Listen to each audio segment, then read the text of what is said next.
అనుకుంటే ఏది చేయలేము, ఇష్టం అనుకుంటే ఏదైనా చేయగలము.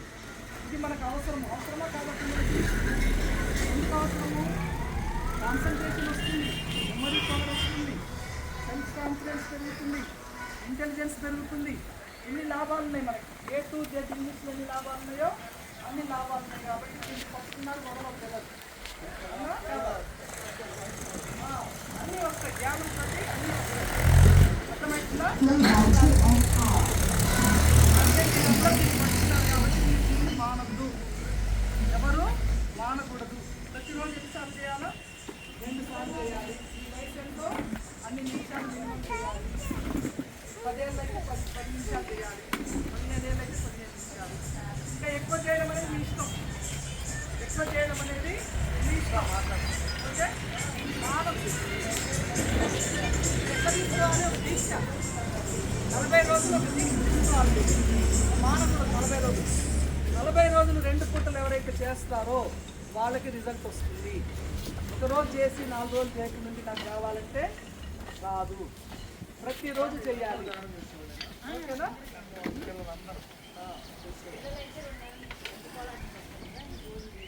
మీరు ధ్యానం చేసి కోలాటం ఆడండి, అది ఇంకా ఎక్సలెంట్గా కుదురుతుంది. ఎందుకంటే యోగ కర్మసు కౌశల్యం అన్నారు. ఇది చేసుకొని కౌశల్యం వస్తుంది. ఓకేనా?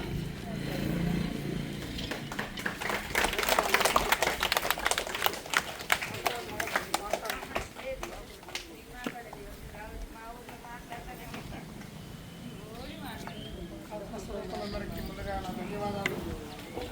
అందరూ ధ్యానం చేస్తున్నారు కదా, మీరందరూ కూడా పెద్దవాళ్ళు పిల్లలందరూ ధ్యానం చెప్పారు. అందరూ ధ్యానం చేస్తున్నారండి. రోజు కన్సెప్ట్ చేస్తారు. మీరు రోజు గంట చేస్తారా, 2 గంటలు చేస్తున్నారా, ఇంకా ఎక్కువ టైం చేస్తారా? వీళ్ళైతే చేసేవాళ్ళు ఎక్కువసేపు చేస్తారు. మరి ఇంత అద్భుతమైనటువంటి ధ్యానాన్ని మనందరికీ అందించినటువంటి పరమ గురువులు బ్రహ్మర్షి పత్రిజీ ఒకసారి గట్టిగా ధన్యవాదాలు తెలియజేస్తున్నాం.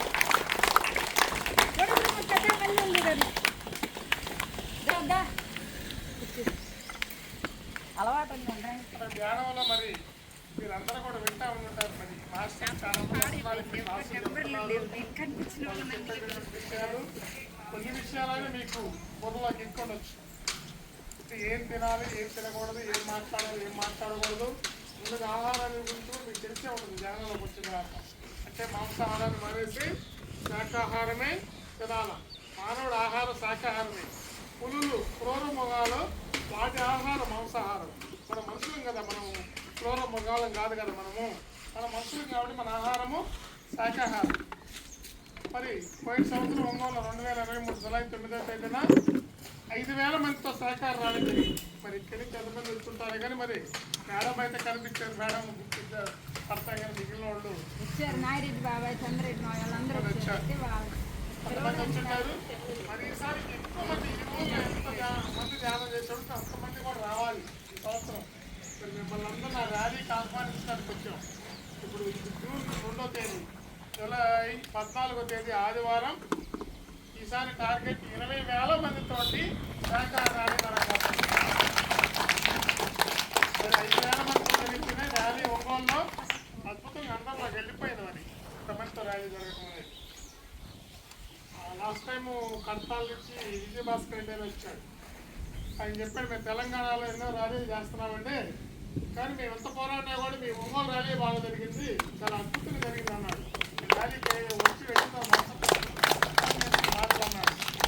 మరి ఈ సంవత్సరం కూడా మళ్ళా పిలుస్తాయని. లాస్ట్ ఇయర్ బాగా జరిగింది, ఇంకా బాగా జరగాల. ఇంకా టార్గెట్ ఎక్కువ పెట్టి ఇంకా ఎక్కువ మందితో జరిగేటట్టు చూడమని చెప్పడం జరుగుతుంది. ఎందుకంటే అందరం కూడా మనం మాంసం తినే కుటుంబాలను పుట్టాం. నేను తిన్నాను 2007వ సంవత్సరం దాకా అన్ని తిన్నాను. మాంసాలు ఎన్ని రకాలు ఉంటాయి అన్ని తిన్నాము, ఎగ్స్ తిన్నాము, అన్ని తిన్నాము.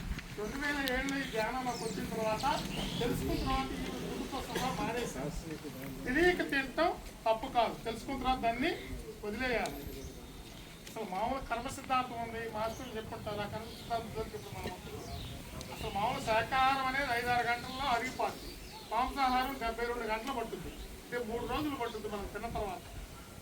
దానివల్ల రోగాలన్నీ వస్తుంటాయి మనకు, రకరకాల రోగాలు. ఎప్పుడైతే మాంసాహారాన్ని పక్కన పెట్టామో శాకాహారం తింటే ముందు ఆరోగ్యంగా ఉంటాం ఫస్ట్. సార్ కర్మ సిద్ధాంతం అది ఉంది, తింటే ఏమవుద్ది అనేది అది క్లాసులో చెప్పుకున్నటువంటి విషయం. మరి పత్రిక చెప్తాడు, నా ఒకే ఒక కోరిక